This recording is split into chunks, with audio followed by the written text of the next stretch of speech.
Hello la communauté, vous êtes bien sur Team Smile 24, moi c'est Thierry, coach, notamment sur tout ce qui concerne les blessures de l'enfance relatifs à la relation père-fils. Et c'est ce que je développe tout au long de ce mois de mars 2023.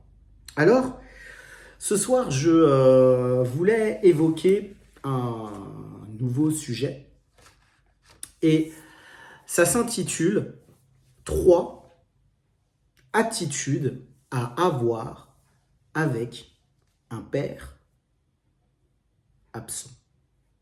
En tout cas, aujourd'hui, je vais vous expliquer moi quelles sont les attitudes que j'ai pu avoir par rapport à mon père qui n'était pas présent.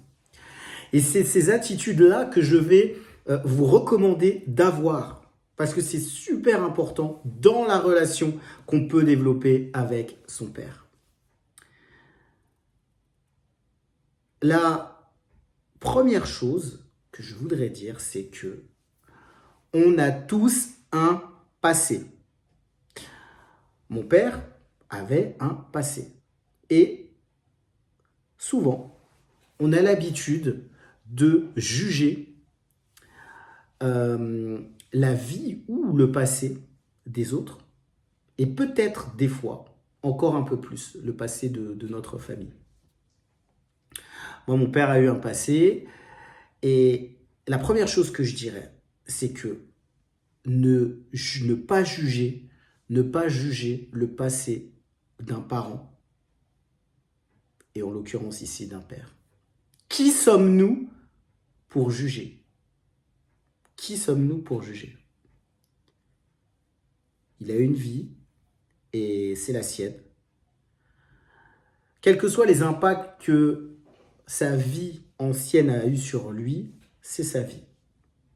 Mais moi, en tant que fils, ce n'est pas mon devoir de juger son passé. En tout cas, avant ma naissance. Je dis ça parce que ça arrive souvent que dans la famille, il peut y avoir des histoires, il peut se passer des choses. Les pères ont été jeunes aussi, ils ont vécu des choses, des fois qui ne sont pas très simples, qui ne sont pas évidentes. Et des fois, on a tendance à juger leurs actions à cause de ce qu'ils ont vécu. Et des fois, moi, je me dis que ça peut être très douloureux aussi pour eux. Ça peut être douloureux pour eux. Et ils ont une manière peut-être d'agir par la suite à cause de ce qu'ils ont vécu. Donc je dis simplement, faire attention à ce que on peut voir du passé d'un papa. La deuxième chose que je voudrais dire, c'est être à l'écoute. Être à l'écoute de ce que va dire un père. Moi, il m'est arrivé souvent de pouvoir écouter mon papa. Il me racontait vraiment des anecdotes de vie. Il me racontait des choses sur ce que lui-même avait vécu. Et en fait, c'était des choses que je ne connaissais pas sur sa propre vie. Des fois, ça lui arrivait de partager des choses. Des fois, ça lui arrivait de dire des choses qui étaient vraiment très profondes par rapport à ce qui lui était arrivé. Et vous savez quoi? Ça réjouissait mon cœur. J'étais heureux d'apprendre des choses sur mon père, mais que lui-même me disait. Je trouvais ça vraiment fabuleux. J'avais envie d'en savoir plus. Et en fait, ça venait de lui, il me les racontait spontanément. Il me les disait spontanément parce qu'à ce moment-là, il avait envie de les partager. À ce moment-là, il avait envie de dire les choses. Et je dis, dans certains cas, on ouvre nos oreilles, on a simplement à écouter. Parce que des fois, le père a besoin simplement de partager des choses, de dire des choses qu'il a sur son cœur ou peut-être des choses qu'il a vécues. Il a juste envie de les partager. Donc simplement être à l'écoute. Troisième élément, je dirais poser des questions. Posez des questions à votre papa. Toujours, moi, dans ce que je vivais avec mon père, je me rendais compte que lorsqu'il me partageait son cœur, moi, ça suscitait en moi des questions. Et je lui posais des questions. Et vous savez quoi? Il répondait d'une manière totalement transparente et totalement honnête. Et moi, ça me touchait, quoi. Parce que j'avais envie d'en savoir plus, j'avais envie de savoir, je voulais connaître. J'aime beaucoup poser des questions. Moi, c'est quelque chose que j'apprécie.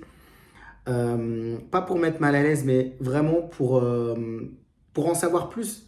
Parce que lorsqu'on vous raconte une histoire, lorsqu'on vous dit des choses, bah peut-être ça vous parle. Et surtout quand vous avez envie de savoir des choses sur la personne, et ben vous posez des questions.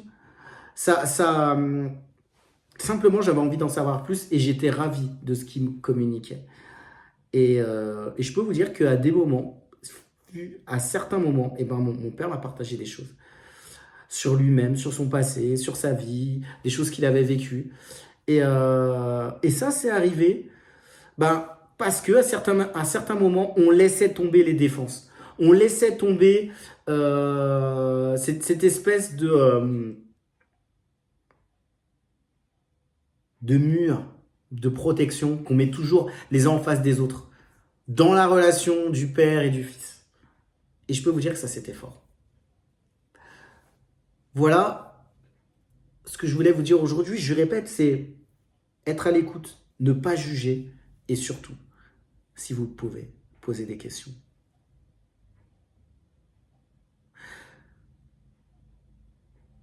Je vous propose, comme d'habitude, de laisser peut-être des commentaires sur ce que vous avez vu, qu'est-ce que ça a suscité en vous, ce que j'ai communiqué aujourd'hui. Et puis, j'ai mis des plages. Si vous le souhaitez, vous pouvez me contacter dans la relation par rapport au père ou d'autres sujets que vous avez vus dans les vidéos et qui vous ont parlé. On se retrouve très vite. J'ai hâte de vous retrouver parce que vraiment, je pense que c'est un sujet qui est super, super important et je sais qu'il y a des choses à dire, il y a des choses à partager. En tout cas, j'ai des choses à vous dire par rapport à ça.